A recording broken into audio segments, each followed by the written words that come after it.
Bismillahirrahmanirrahim. Al-hududu jam'u haddin. Hudud itu jamaknya lafadz haddun. Sepidah malih, dalam Islam itu hukuman yang ditentukan hanya 5 tok. Lah 5 hukuman ini masuk dalam hudud. Selain itu takzir. Makanya kalau bolak-balik matur tentang hukum negara yang tidak ditentukan syariat terserah pemerintah. Misalnya ada orang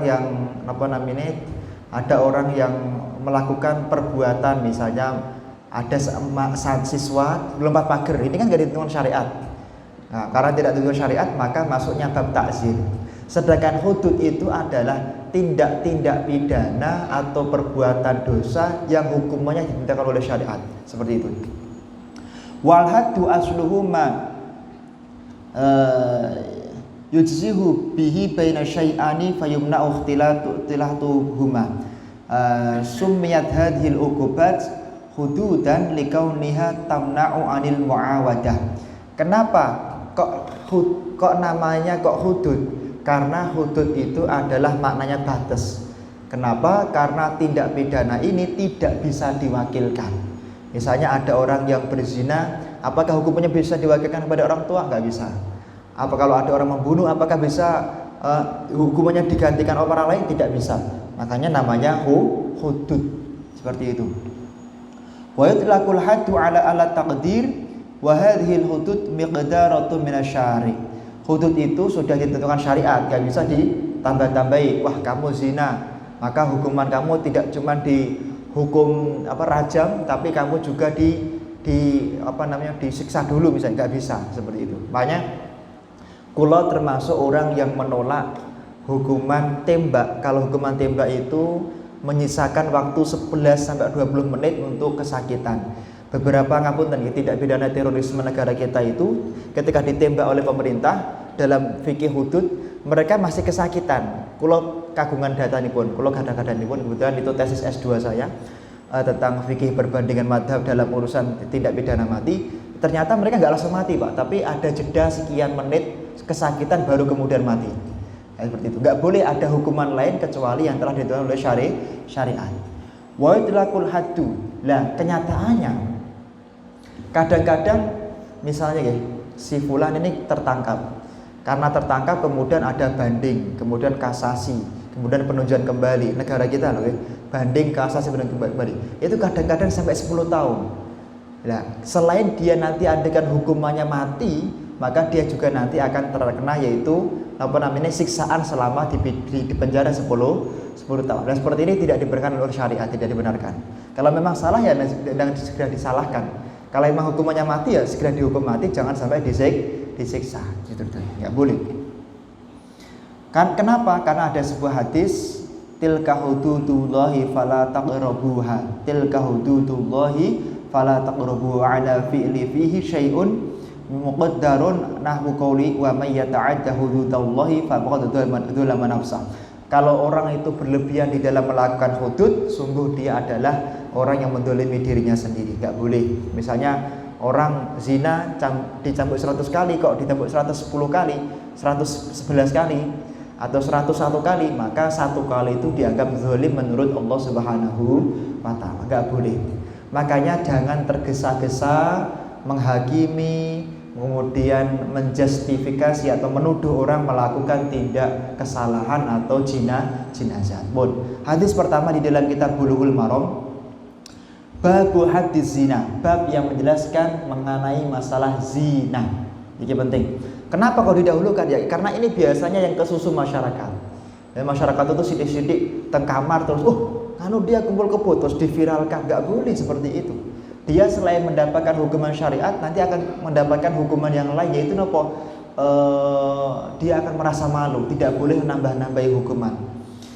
An Abi Hurairah wa Zaid bin Khalid al-Juhani radhiyallahu anhuma anna rajulan minal a'rab mengatakan anna rajulan minal a'rab ata Rasulullah sallallahu alaihi wasallam faqala ya Rasulullah anshuduka billahi illa qadaita li fi kitabillah.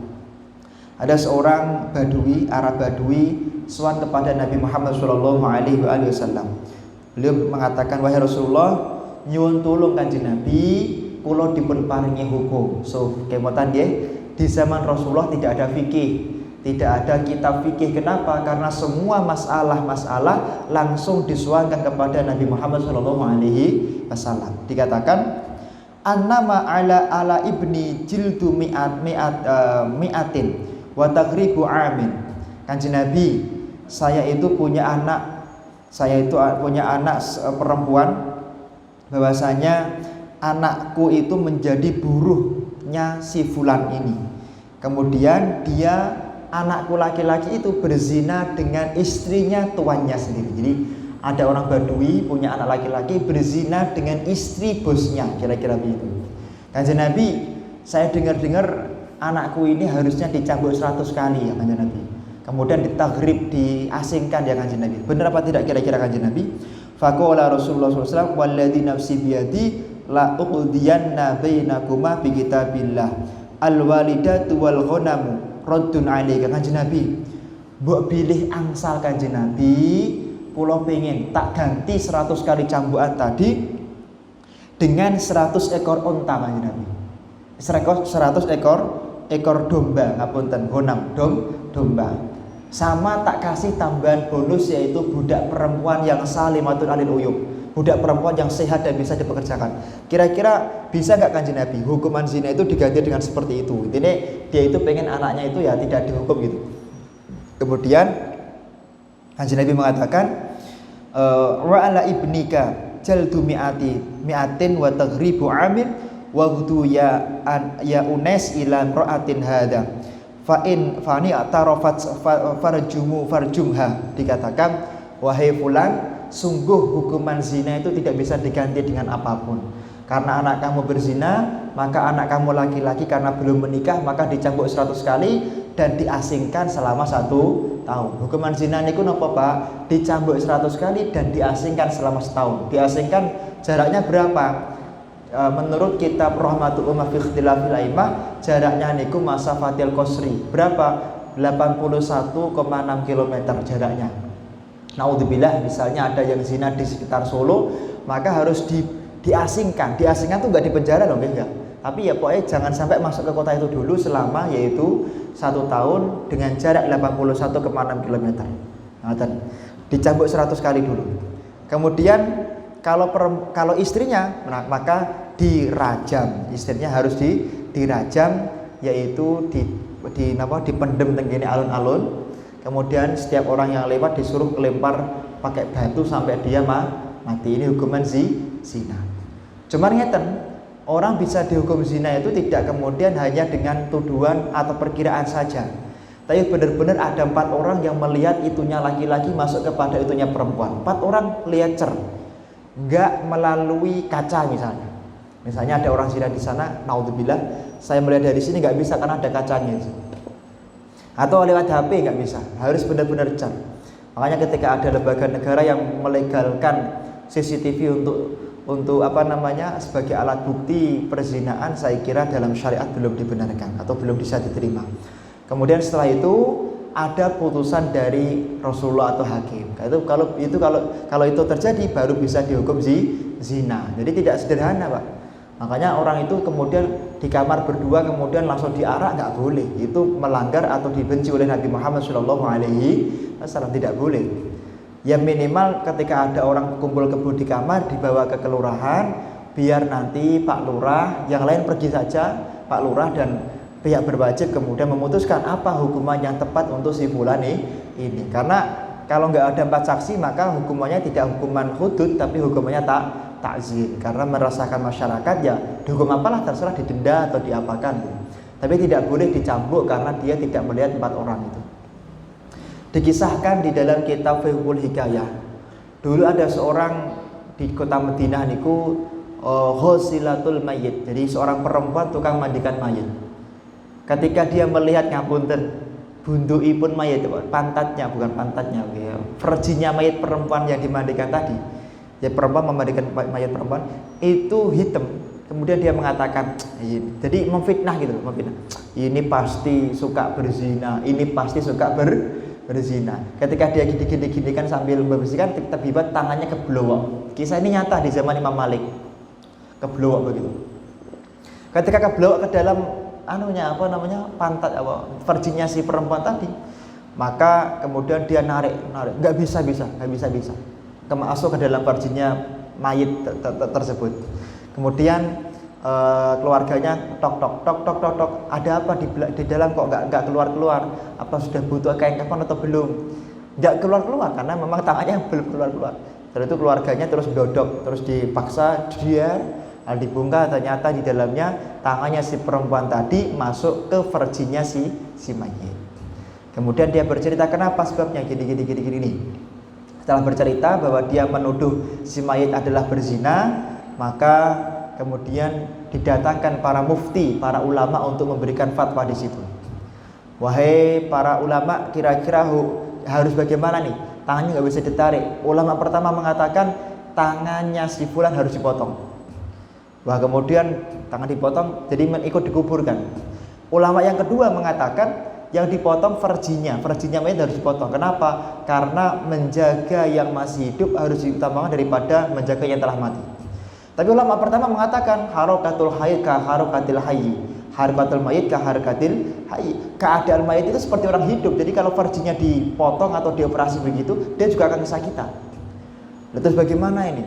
Nah, bagaimana kalau kita bawa ke tempatnya Imam Malik? Saat itu Imam Malik ini kan di sebuah kota, dibawa ke ibu kota kira-kira. Ketika mau dibawa ke Imam Malik, ulama yang setempat nggak boleh menunda pemakaman karena dikhawatirkan tahuyul, berubah baunya, berubah mayitnya sehingga membusuk. Nggak boleh loh, menunda pemakaman sampai mayitnya membusuk itu hukumnya haram. Makanya kalau bisa langsung dimakamkan, jamaah Masjid Al-Mu'min di sini langsung segera dimakamkan walaupun malam itu. Saya kira sekarang nggak ada alasan nih seperti zaman dulu. Sekarang banyak penerangan, sekarang sudah terang sekali. Setiap hari saya kalau Sabtu malam minggu seperti ini, kalau kan nanti langsung ke sana. Itu nanti lewat kuburan Padang sekarang kuburannya itu. Kuburan Padang itu Padang. Jadi nggak ada alasan kemudian memakamkan siang hari, nggak ada. Harus siang hari kecuali kalau memang menunggu anaknya. Menunggu anaknya pun ini juga harus dicek butuh berapa jam.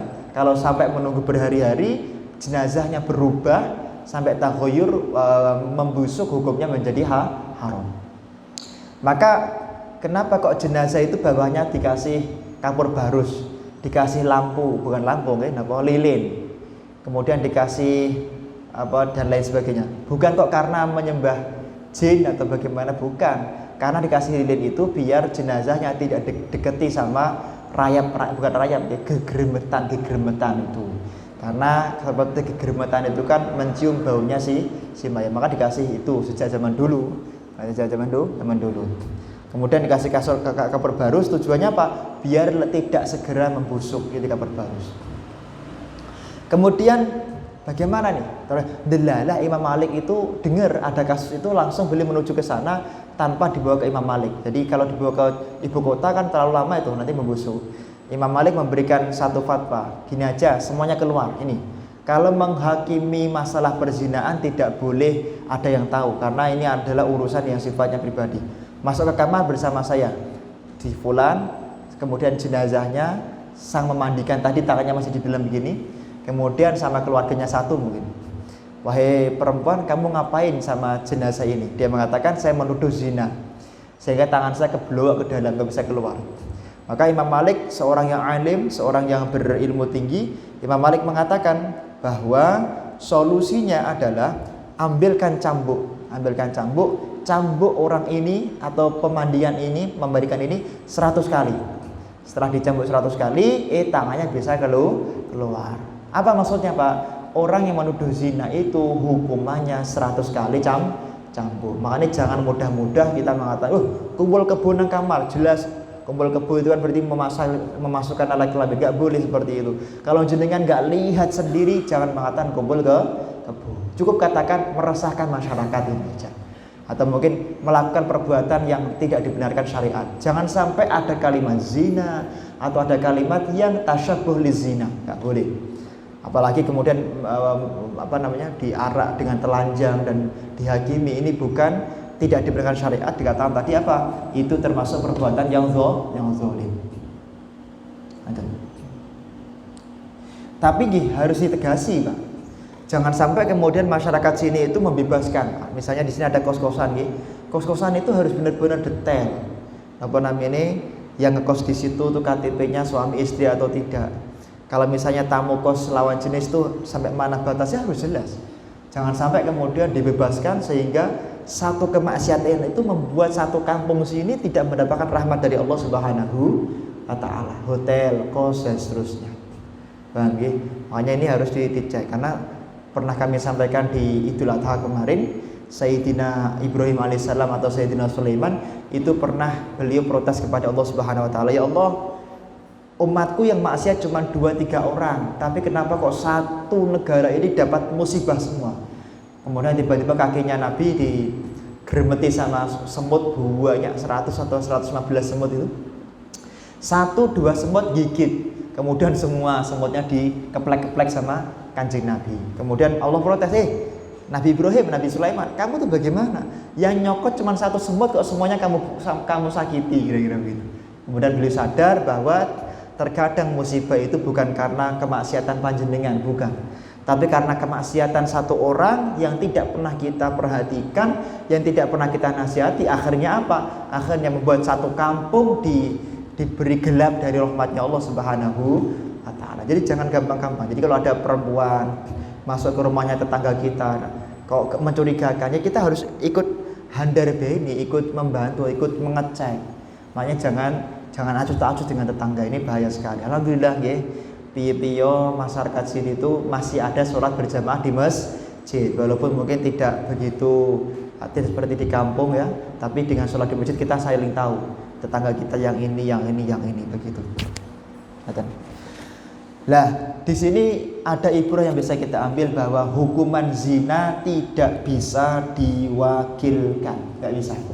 Atau tidak bisa diganti dengan yang lain, tidak bisa. Kalau yang lain, kalau misalnya takzir bisa. Misalnya apa?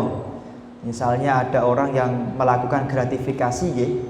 Gratifikasi itu begini, ada pejabat jenengan kasih sesuatu. Itu namanya gratifikasi, kasih jam Rolex misalnya atau gratifikasi. Ini kan gak diatur syariat. Maka hukumannya takzir. Kalau takzir bisa ditawar.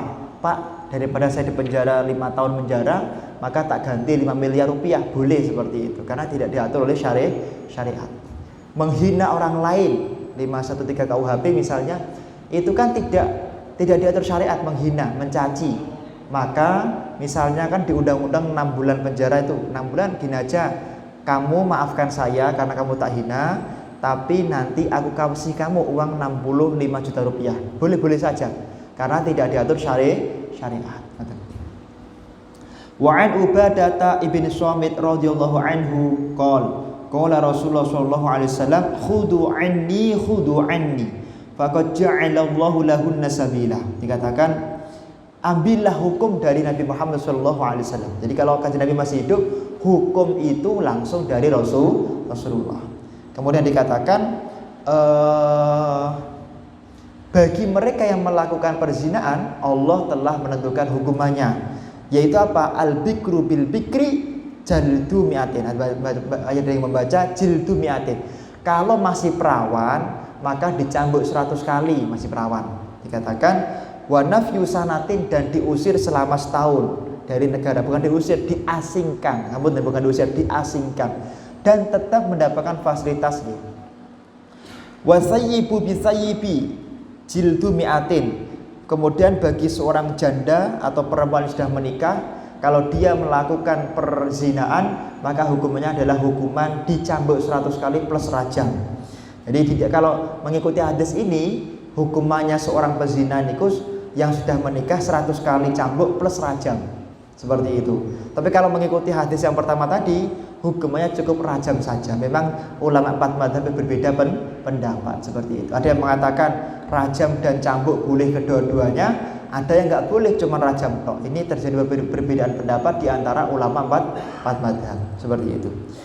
Wa an Abi Hurairah radhiyallahu anhu qala ata rajulun minal muslimina Rasulullah sallallahu alaihi wasallam wa huwa fil masjid. Ada seorang kaum muslimin niku sowan dhumateng Kanjeng Nabi Muhammad, sedangkan Kanjeng Nabi Muhammad itu sedang ada di masjid. Fanadahu faqala ya Rasulullah inni zanaitu. Kanjeng Nabi kula niku zina Kanjeng Nabi. Ini zina itu. Fa'aradu anhu Kanjeng Nabi. Apa yang lakukan Kanjeng Nabi Muhammad? Beliau berpaling. Fa'aradu anhu, berpaling. Fatanaha tilqa'a wajhi. Kemudian setelah Kanjeng Nabi berpaling, kemudian bahkan Kanjeng Nabi itu memutar wajahnya daripada orang tersebut. Faqala ya Rasulullah, ini zina itu Kanjeng Nabi, kula niku zina Kanjeng Nabi. Fa'aradu anhu, Kanjeng Nabi berpaling lagi. Falamma syahida ala, dikatakan hatta sanna dzalika alaihi arba'a marrat. Falamma syahida ala nafsihi arba'a syahadatin, dikatakan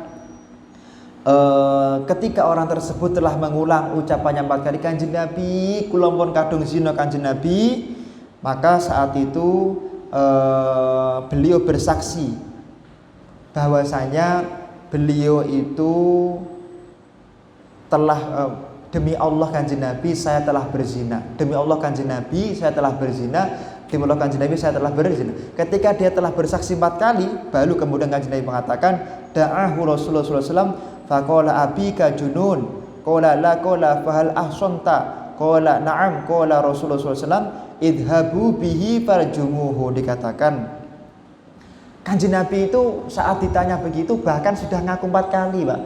Kanjeng Nabi enggak langsung kamu zina toh, dipidana sana, enggak. Apakah Kanjeng Nabi? Enggak. Kanjeng Nabi masih bertanya, mungkin kamu salah melihat kemarin, mungkin kamu tuh mungkin salah memasukkan, dikira itu versinya perempuan, keliru, itu cuman keleknya perempuan misalnya. Atau mungkin apalah, pokoknya mungkin kamu keliru, mungkin coba diiling-iling lagi. Atau mungkin kamu itu enggak zina, tapi kamu salah memasukkan ke versinya, misalnya versinya istri kamu sendiri. Atau mungkin kamu keliru, yang kamu ingat itu kamu salah ingatan, mungkin yang kamu masukkan itu ke versinya hewan mungkin. Pokoknya Kanjeng Nabi mencari 1000 alasan biar dia tidak dihukum zina gitu. Bahkan Kanjeng Nabi mengatakan mungkin kamu gila saat itu. Mungkin kamu saat itu gila. Coba. Kemudian Kanjeng Nabi mengatakan qala la fahal ahsanta. Kanjeng Nabi bertanya, apakah kamu sudah kawin? Kanjeng Nabi mengatakan na'am. Nggih Kanjeng Nabi, idhabu bihi farjumuhu. Maka kemudian Kanjeng Nabi dawuh kepada sahabatnya, tolong bawa orang ini rajam dia. Artinya hukuman pidana zina atau perbuatan zina ini tidak semudah kemudian kita langsung, kamu zina, sana, enggak. Kanjeng Nabi masih 1 kali enggak digubris, Kanjeng Nabi pergi. Kanjeng Nabi dicari lagi, Kanjeng Nabi kula zina, Kanjeng Nabi demi Allah. Kanjeng Nabi enggak gubris lagi sampai 4 kali, baru kemudian Kanjeng Nabi masih tanya lagi. Mungkin kamu keliru, mungkin kamu salah lihat atau bagaimana. Kemudian Kanjeng Nabi yakin, mungkin kamu itu gila. Enggak, Kanjeng Nabi kula sehat. Baru kemudian dirajam. Jadi Kanjeng Nabi tidak semudah kemudian kita mengatakan berzina. Ada yang mengatakan 90% perempuan pelajar di Jogja tidak perawan lagi. Ini kan hati-hati kalau ngomong seperti ini. Benar atau tidak? Sudah melakukan tes keperawanan belum? Lah tes keperawanannya itu dia nggak perawan karena zina atau karena yang lain. Nah ini yang perlu kita pahami. Makanya tidak mudah kita mengatakan orang itu melakukan perzinahan. Cuman kita juga tidak boleh mudah dan menyepelekan perzinahan. Nah, jadi kalau ada orang misalnya datang ke sini tamu asing, maka pentingnya lapor Pak Ketua RT itu seperti itu. Biar apa? Tahu yang nginep itu suami istri atau tidak. Yang nginep itu sudah berkeluarga atau belum. Ini tujuannya adalah seperti ini loh. Jadi kemaksiatan satu orang tapi satu kampung sulit dapat rezeki semua dari Allah Subhanahu wa taala. Gara-gara kemaksiatan satu orang satu kampung sulit untuk bisa semangat beribadah lagi. Wa 'an Ibnu Abbas radhiyallahu anhuma qol. Kanjeng Abdullah bin Abbas dan bapaknya kemudian semoga meridhoi beliau berdua, beliau berkata, lamma ata Ma'iz ibn Malik ilan Nabi sallallahu alaihi wasallam, ketika Ma'iz bin Malik suwandhem mateng Kanjeng Nabi Muhammad, qala lahu la'allaka qabbalta, dikatakan Kanjeng Nabi kula niku zina Kanjeng Nabi. Oh, mungkin kamu tuh cuman ciuman tok dan langsung keluar kemarin itu. Loh, la'allaka qabbalta. Mungkin kamu cuman mencium tok kira-kira. Au mazda, atau kamu itu cuma meraba-raba perempuan itu tok kira-kira? Au nadorata, atau kamu tuh baru lihat perempuannya langsung keluar, kira-kira gitu. Qala la Rasulullah, kemudian beliau mengatakan bahwasanya tidak wahai Rasulullah. Kemudian kanjeng Nabi bertanya, apakah kamu menyetubuhi perempuan tersebut? Kemudian Rasulullah tidak menggunakan majas. Maiz mengatakan, nggih kanjeng Nabi Muhammad sallallahu alaihi wasallam. Jadi kanjeng Nabi itu masih tanya, mungkin keluarnya mani kamu itu gara-gara kamu baru nyium keluar, atau gara-gara kamu baru keraba-raba keluar, atau baru lihat keluar gitu kira-kira. Jadi tidak bisa. Naudzubillah min dzalik. Kami ketika kuliah dulu diajari naudzubillah. Jadi kalau ada perempuan mau diperkosa itu, maka biar laki-lakinya tidak jadi memerkosa itu diselentik itu alat kelaminnya laki-laki, pasti langsung tidak punya gairah sama sekali. Itu jadi dalam ilmu kriminologi caranya seperti itu biar aman dari pemerkosaan. Semoga kampung ini bebas dari perbuatan zina yang dibenci oleh Allah Subhanahu wa taala. Nah, ini. Kemudian satu hadis yang terakhir mungkin kami sampaikan, wa'an Umar ibn Khattab radhiyallahu anhu annahu khataba faqala. Kanjeng Sayyidina Umar pernah beliau itu berkhutbah dan beliau ngendika, innallaha ba'atsa Muhammadan bil haqq. Sesungguhnya Allah mengutus Nabi Muhammad dengan hak. Wa anzala alaihil kitab, dan Allah memberikan kepada kanjeng Nabi satu kitab. Fakana fiha anzalallahu alaihi ayatul rajm, dan Allah memberikan kepada kanjeng Nabi yaitu ayat tentang rajam, hukuman zina bagi orang yang sudah kawin.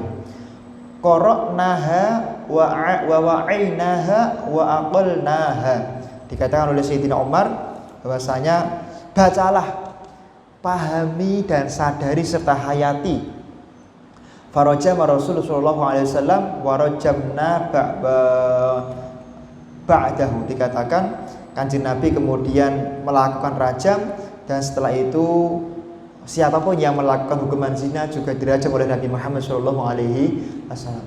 Jadi dalam hukum Islam itu juga berlaku yang namanya asas teori aktif nih. Jadi sesuatu itu tidak bisa dipidana, dihukum kecuali ada hukum yang telah datang. Hatta nab'atsa Rasulullah. Misalnya gini, hari ini hukum pasalnya ayatnya baru turun.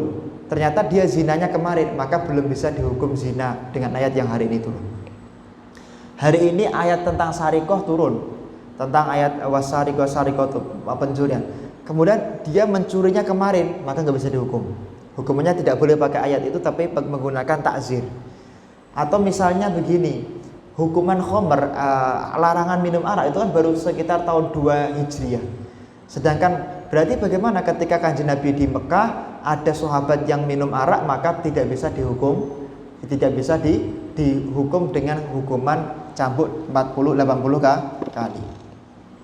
Fa akhsha in tala bin nas zamanun ayyakul qail ma najidur rajma fi kitabillah fayadilluna bi tarki fariidati anzalaha Allah taala wa inna rajma haqqun fi kitabillah ala man zana idza usina minar rijal wan nisa idza qamat al bayyinat aw kana al habalu awil igtiraf. Dikatakan hukuman zina itu katanya Rasulullah, katanya Sayyidina Umar, akan ada, dan itu telah termaktub di dalam Al-Qur'an. Tadi telah kami sampaikan, tilka hududullahi fala taqrabuha wa man yata'adda hududallahi faqad dzalama nafsah.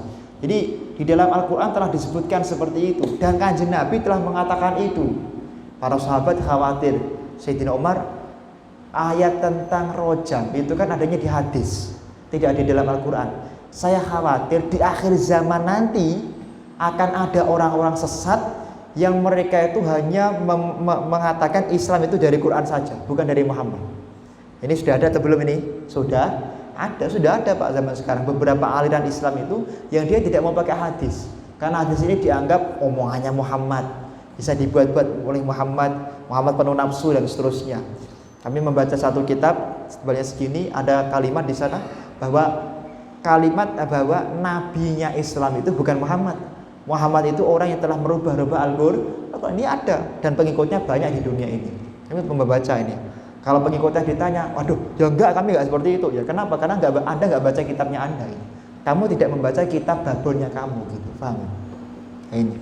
Lah, telah dikhawatirkan Sayyidina Umar besok di akhir zaman akan ada orang-orang yang cuma pakai Quran, enggak mau pakai hadis, bagaimana? Maka kemudian Sayyidina Umar mengatakan, tidak. Mereka orang-orang yang melakukan hukuman zina, perbuatan zina, mereka adalah orang-orang yang akan tetap mendapatkan hukuman dari Allah Subhanahu wa taala. Bagi laki-laki dan perempuan yang sudah menikah, hukuman zinanya adalah yaitu dirojam dengan 3 syarat. Yang pertama dengan salah satu dari 3 syarat. Yang pertama adalah dengan adanya saksi 4 orang. Yang kedua dengan bukti kehamilan.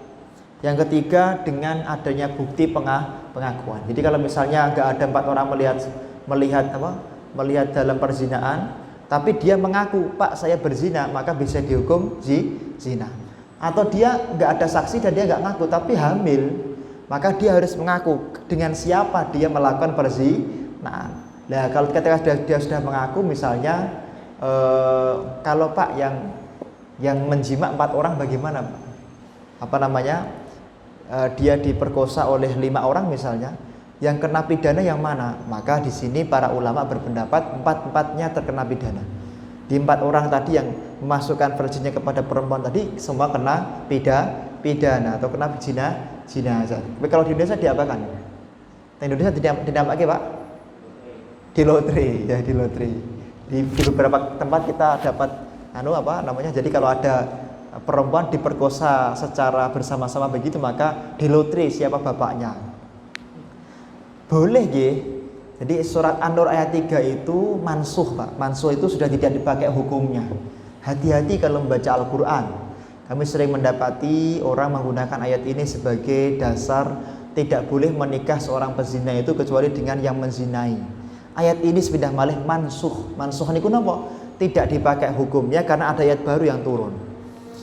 Lah, maksudnya bagaimana Pak? Bahwa perempuan yang berzina itu boleh menikah walaupun bukan dengan laki-laki yang menzinai. Boleh. Dan ini adalah pendapat Imam Asy-Syafi'i dan pendapat mazhab yang lain. Walaupun nanti ketika sudah dinikahi nanti ada 3 pendapat. Pertama, boleh langsung dijima. Kedua, tidak boleh dijima tapi nunggu nanti setelah hamil sudah lahir. Yang ketiga, tidak boleh dinikah sampai benar-benar telah lahir. Ini ada 3 pendapat. Paham ya? Ini masalah perzinaan yang kita tahu sendiri bahwa zina ini termasuk minal kabair, termasuk dosa besar. Termasuk yang nuduh zina juga dosa besar. Makanya zina dan yang menuduh zina jangan sampai terjadi pada diri kita. Di dalam kitab tafsir Tobari dikatakan, Imam At-Tobari mengatakan ada iblis namanya iblis A'war. Iblis ini iblis yang tugasnya menggoda para orang-orang agar dia itu suka melihat istrinya tetangga. Paham apa betul? Atau menggoda orang tua yang punya anak perempuan untuk mempersulit laki-laki melamar anak perempuannya. Atau menggoda laki-laki yang sudah senang sama perempuan untuk menunda ngelamarnya. Paham ya? Ini ada iblis namanya iblis A'war. Kenapa? Iblis ini dengan tiga visi misi tadi, maka dia bisa menjerumuskan setiap umat Nabi Muhammad ke dalam yaitu dunia perzinaan. Naudzubillah min dzalik. Makanya kalau misalnya mas-mas di sini kok melamar anaknya siapa, calon mertua jenengan kok kayaknya ragu-ragu, sulit, mempersulit, itu biasa. Karena di dalam dirinya calon mertua itu ada iblis A'war yang menggoda saat itu. Paham ya?